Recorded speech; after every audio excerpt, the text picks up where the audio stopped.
Okay, hi everyone. This is a lecture for Biochemistry 470, and the title of today's lecture is The Carbon Cycle, Part 1. So for our lecture outline today, we are going to start by identifying and discussing carbon as the building block of life. We're then going to describe and compare both the slow and fast carbon cycles. And then we're really going to understand photosynthesis from a molecular or a biochemistry perspective. So I think we all know that life or organisms really revolve around carbon. We define an organic molecule as a carbon-containing molecule, or more specifically, as a molecule that contains carbon-hydrogen bonds. If we look at carbon, the atomic number of carbon is 6, meaning that carbon contains 4 valence electrons. And this is really significant because it enables carbon to have what we refer to as a high bonding versatility. So carbon can form single, double, or triple bonds. We can see that over here. This is a representation of carbon dioxide, and this is a representation of methane. So it can form single, double, or triple bonds with other atoms within molecules, which enables carbon to form really complex molecular structures. And it's thought that this bonding versatility was actually one of the driving factors or selective factors that really selected carbon as kind of the building block of life. Another really important characteristic of carbon is the fact that within molecules, carbon can assume 9 different oxidation states. And this makes carbon really well suited as a fuel molecule. So if you look here, we can see things such as methane or ethane are reduced forms of carbon, where molecules such as carbon dioxide and oxalic acid are oxidized forms of carbon. But if we take this a little further in relation to kind of more closely related to biology, we also know that we classify organisms by both their source of energy as well as their source of carbon. So if we look at this kind of flow chart here, if we look at the kind of second level or the level here in the middle, we can define organisms as either chemotrophs or phototrophs. So a chemotroph is an organism that obtains energy by oxidizing compounds from its environment. We can say a chemolithotroph is an organism that oxidizes inorganic compounds, or a chemoorganotroph oxidizes organic compounds. And then kind of in contrast, we have a phototroph, which are organisms that use photons or light energy captured from the sun. And then down here in the bottom, we're classifying organisms based on how they acquire and use carbon. So an autotroph is an organism that synthesizes organic carbon-containing molecules from inorganic precursors. We can also say that an autotroph is capable of fixing carbon. So these precursors could be commonly carbon dioxide, where a heterotroph is an organism that acquires organic compounds from its environment. So obviously, an organism such as a plant is a photoautotroph, where animals such as humans are chemoheterotrophs. But today, we are going to discuss carbon in relation to a biogeochemical cycle. So a biogeochemical cycle is a pathway by which an element moves through biotic and abiotic reservoirs on Earth. So if you look at this kind of simple representation of a biogeochemical cycle here on the left, we can see sort of 3 basic kind of phases of this cycle. So first of all, we have organisms known as producers. And these are organisms that take inorganic nutrients, so things such as carbon dioxide, and they use that to fix carbon and to form biomass. So the biomass or the organic matter that's then produced by these producers then makes its way through food webs and ultimately is used by organisms which we call consumers. And then kind of in the last phase of this cycle, we see that both producers and consumers then can be decomposed by decomposers, which then return this organic carbon back into kind of the inorganic nutrient pool. And we can see kind of with planet Earth in the background here that this is a cycle, or this kind of cycling process occurs kind of on a planetary scale. So today we are going to discuss specifically the global carbon cycle. So the global carbon cycle can be viewed as really a series of reservoirs of carbon within the Earth, which are then connected by what we term to be exchange fluxes. So over here, this is a diagram from the IPCC, which is the Intergovernmental Panel on Climate Change, and it's a representation of the global carbon cycle. So a couple of things to note here. The boxes indicate reservoirs of carbon, and then the arrows here indicate or represent fluxes. The arrows and text are different colors. The black represents fluxes or amounts before 1750, so before the Industrial Revolution, and the red text and red arrows indicate anthropogenic impact, so fluxes or cumulative kind of change following the Industrial Revolution. And we can look at this diagram, I think, and kind of identify four kind of central reservoirs of carbon. And these are the atmosphere, sort of terrestrial carbon, carbon within the ocean, and carbon in reservoirs known as fossil fuels. And kind of interestingly, if we look over here, we can see that the ocean actually contains much, much more carbon than any of the other reservoirs. So the ocean contains 50 times more carbon than the atmosphere, 40 times more carbon than fossil fuels, and about 15 more times more carbon than terrestrial reservoirs of carbon. But when we look at the carbon cycle, usually it gets broken down into sort of two different cycles, and we call these the slow carbon cycle as well as the fast carbon cycle. So we're going to talk about both of those kind of briefly now. So first, for the slow carbon cycle describes the exchange of carbon between the atmosphere, oceans, and rock. Kind of most significantly in terms of kind of the burial or things formed during the slow carbon cycle, we have calcium carbonate from marine shells, ultimately becoming limestone within sedimentary rock. I think about 80% of sedimentary rock is limestone derived from marine shells. But in the slow carbon cycle, we can also have organic matter, which is trapped in sediment before it decomposes. And this ultimately becomes kerogens, which can also be buried by the slow carbon cycle. And if we look at kind of some equations and kind of how this slow carbon cycle actually functions or actually flows, I think the best thing is to kind of start up here. So usually we describe the slow carbon cycle as being initiated kind of by rain. So we have carbon dioxide and water combining in rain, which forms a weak acid, carbonic acid. And this weak acid can then contribute to kind of dissolving or the dissolution of various rocks. So in this case, we are looking at the dissolution of silicate rocks. So we have carbon dioxide and water, as well as this calcium silicate forming calcium. This is bicarbonate, as well as this silica hydrate. These dissolved species of rock are then transported to the ocean and ultimately stored in sediments. So in this case, we can have the formation of calcium carbonate, marine shells, as well as we can have this silica hydrate forming silicon dioxide, which is insoluble, all kind of ultimately being stored in sediments during sedimentation. So the overall reaction here is that we have carbon dioxide, calcium silicate, forming calcium carbonate and this silicon dioxide. And then to kind of finish off the slow carbon cycle, usually we consider processes such as metamorphism or diagenesis or volcanism, especially kind of volcanic activity. And through this volcanic activity, we can then recreate carbon dioxide or this initial kind of calcium silicate. So we have this calcium carbonate, this silicon dioxide, reforming carbon dioxide and this calcium silicate in the atmosphere. I think if we consider these two kind of bottom reactions, we can sort of appreciate how the slow carbon cycle actually does comprise a cycle. Just a couple more things to mention in relation to the slow carbon cycle. If we consider the slow carbon cycle in relation to organic carbon, we can see through a process such as photosynthesis, we could have water and carbon dioxide forming a reduced form of carbon as well as oxygen. And then if we then oxidize that organic or that fossilized organic matter, which is buried in sedimentary rock, then we can then release CO2 and H2O into the atmosphere. So here we have an organic form of carbon which is oxidized, most likely a fossil fuel.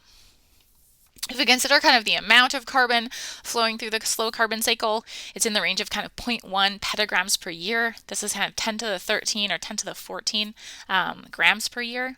And the rate of flux through the slow carbon cycle is very slow. So somewhere in the range of kind of 100 to 200 million years to cycle through this slow carbon cycle.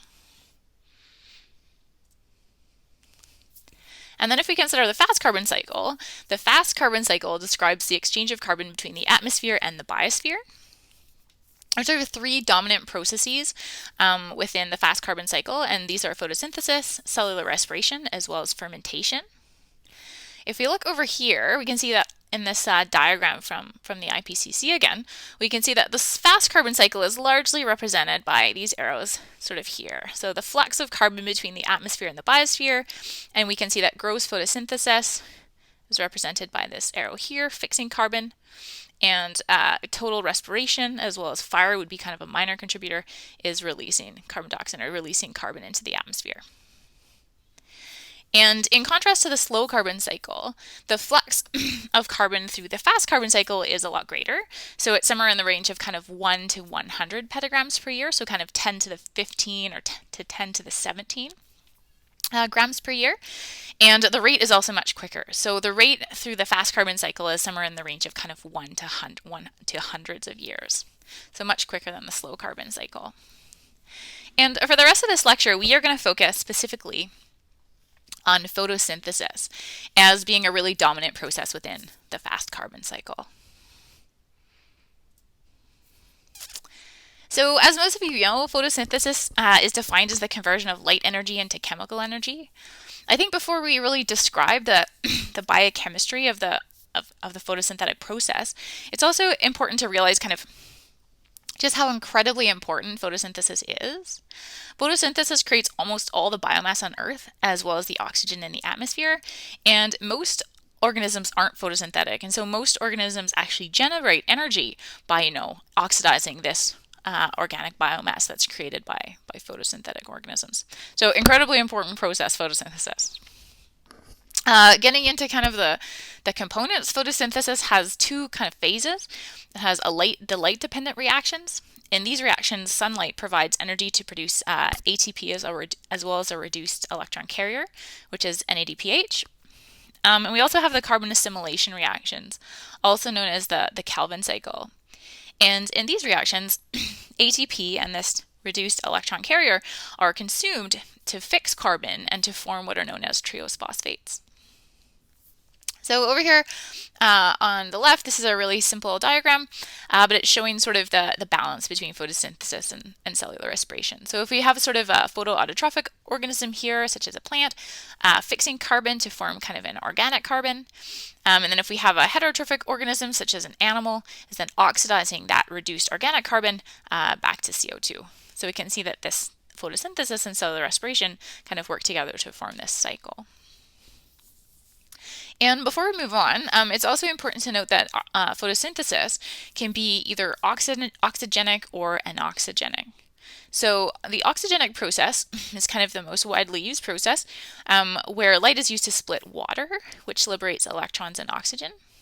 But we can also have anoxygenic processes where light is used to excite an inorganic compound, also to liberate electrons. And usually these are involve sulfur-containing compounds in the anoxygenic process. Okay, so for the rest of the lecture, we're going to focus specifically on photosynthesis in plants. So it's important to kind of mention a review of where this actually occurs. So in photosynthetic eukaryotic cells, both the light-dependent and carbon assimilation reactions occur in organelles called chloroplasts.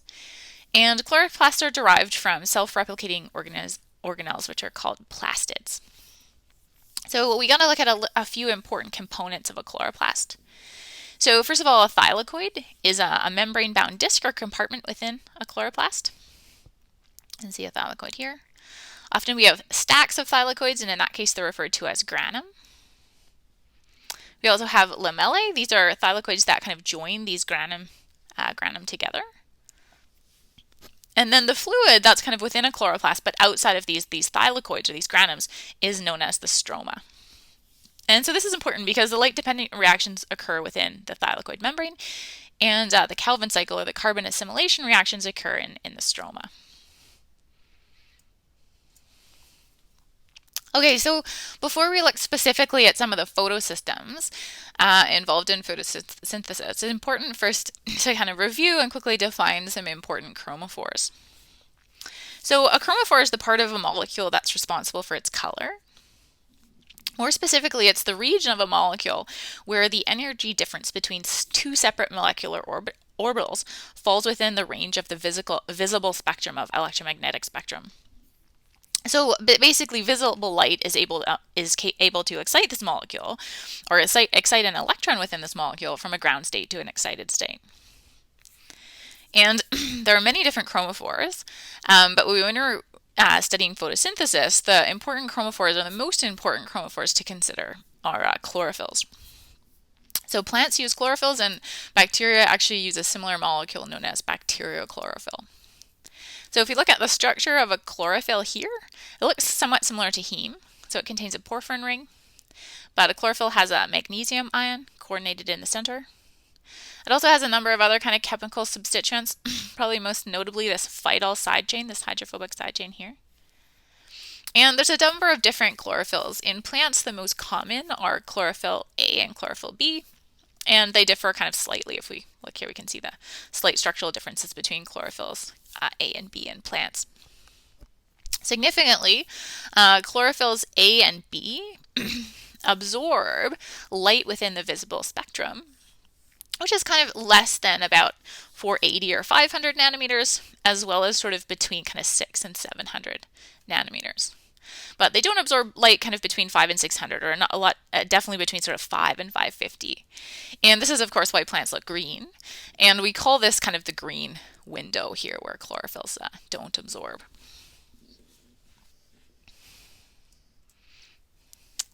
So within the light reactions, or kind of within organisms, chlorophylls are always complexed with proteins.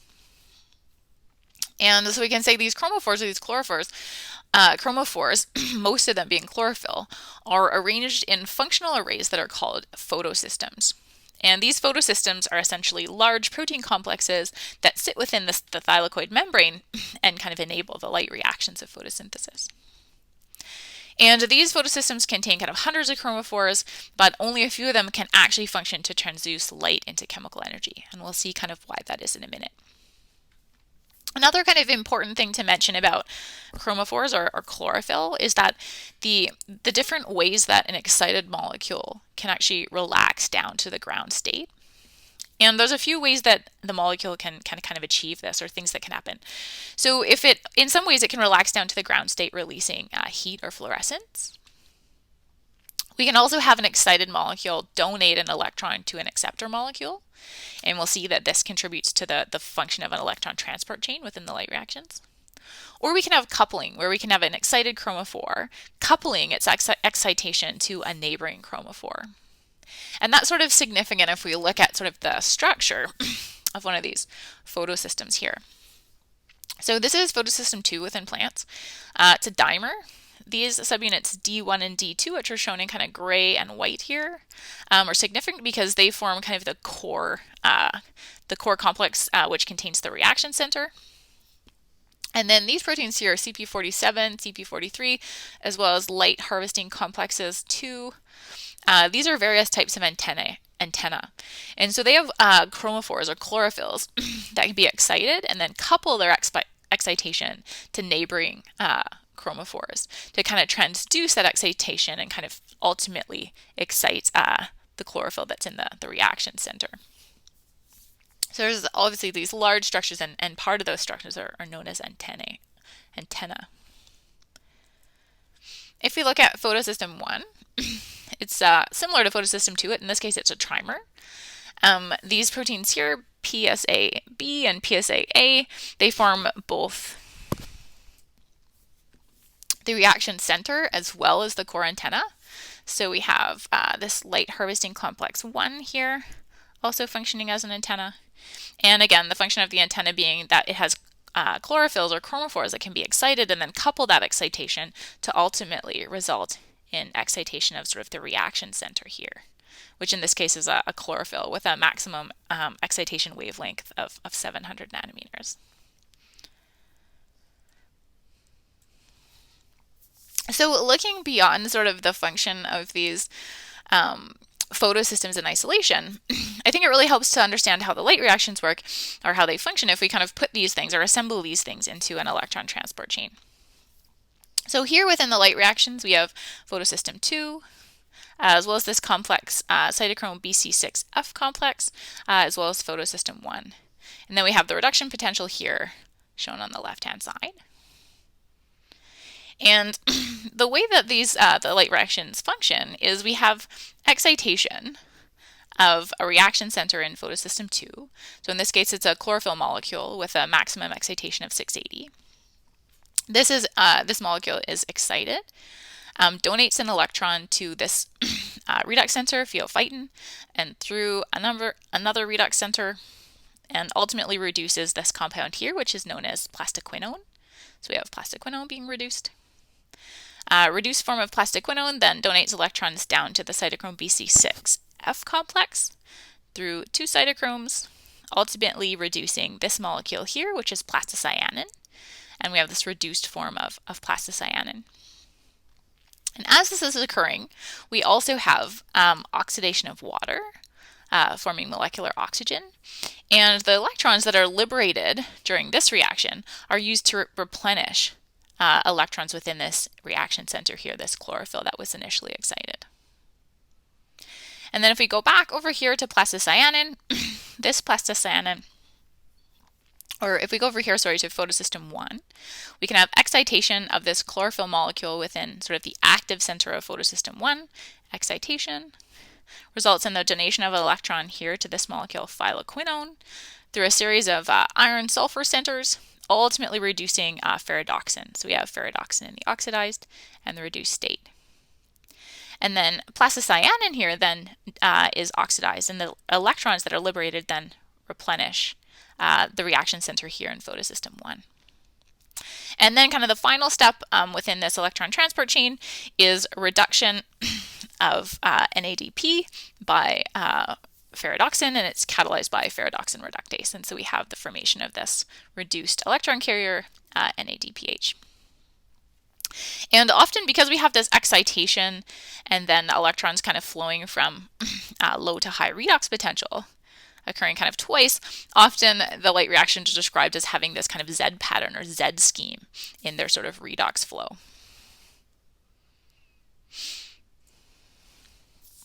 But I think we can kind of appreciate the light reactions function as an electron transport chain a little bit more if we kind of look at them in the context of kind of the thylakoid membrane.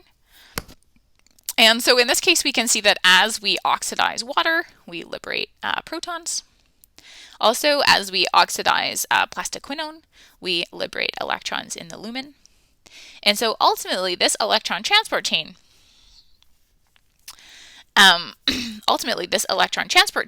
generates a proton gradient across the thylakoid membrane, or an electrochemical gradient. And so similar to all electron transport chains that exist within biological systems, this ultimately drives the synthesis of ATP by ATP synthase. And so we can kind of see that as being the end product of the light reactions, is producing this reduced electron carrier, NADPH, as well as ATP by ATP synthase. Okay, so finishing off this our discussion on photosynthesis with the carbon assimilation reactions. The carbon assimilation reactions are also referred to as the Calvin cycle. And kind of connecting the Calvin cycle to the light reactions produce NADPH as well as ATP, and then the Calvin cycle utilizes this NADPH and ATP to fix carbon, or to take carbon dioxide and convert it into organic carbon. So this is kind of the pathway for the Calvin cycle here. It looks a little bit complicated. I don't think it really is. We can start up top here with these ribulose 5-phosphate. So this is a 5-carbon sugar, and we have 3 molecules of ribulose 5-phosphate. These molecules are first phosphorylated to form ribulose 1,5-bisphosphate, and then they're carboxylated to form 3-phosphoglycerate. So in this case, we had 3 molecules of a 5-carbon sugar, so 15. And each of them we added 1 carbon. So now we have 18 carbons, and so we have 6 molecules of a 3-carbon unit, which is 3-phosphoglycerate. This is then metabolized into 1,3-bisphosphoglycerate, and then ultimately reduced to glyceraldehyde 3-phosphate. And this glyceraldehyde 3-phosphate is an example of a triose phosphate, or kind of the product of this carbon fixation. It's important to note the enzyme here that catalyzes this carbon fixation reaction. This enzyme is known as Rubisco. Really important enzyme in biology, to the fact that Rubisco achieves carbon fixation by photosynthetic organisms. It's also a really abundant enzyme, maybe the most abundant enzyme on Earth.